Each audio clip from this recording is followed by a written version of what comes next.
Labda niseme tu kwamba leo baada takriban zaidi ya miezi miwili, wabunge tumekusanyika hapa katika kuishauri serikali, lakini pia kuleta kuibua hoja mbalimbali za wananchi wetu katika maeneo mbalimbali ndani ya Jamhuri ya Muungano wa Tanzania, na tunamshukuru Mwenyezi Mungu, leo tumefika tamati kwa kuipigia kura bajeti ya serikali ya Jamhuri ya Muungano wa Tanzania yenye thamani zaidi ya trilioni 62.3, ambapo unaweza ukasema kabisa kwamba hii bajeti inajitegemea na ni ya viwango.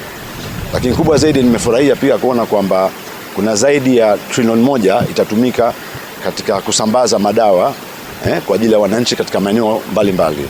Kwa hiyo niseme tu kwa uzito wake kwamba wananchi katika mikoa kule, kwa upande wa Mwanza, vijana kutoka Arusha, Rukwa, Katavi, Lindi wakae mkao wa kula kwamba bajeti hii sasa ambayo iliyopitishwa rasmi katika bunge letu la Jamhuri ya Muungano wa Tanzania wanakwenda kuitekeleza serikali chini ya kiongozi ambaye ni Waziri Mkuu Mheshimiwa Mwigulu Nchemba, lakini pia chini ya uongozi mahiri wa Rais wa Jamhuri ya Muungano wa Tanzania Mheshimiwa Dr. Samia Suluhu Hassan.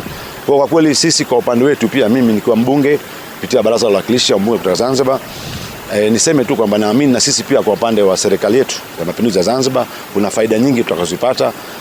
Muda ni mchache, lakini naamini bajeti hii kama nilivyosema awali inajitegemea na ni ya viwango. Kwa hiyo tunamshukuru Mungu kwamba tumeweza kufikia tamati katika kutimiza jukumu langu, na mimi nimepiga bajeti hii kura moja ya ndio kwa mahaba makubwa. Okay.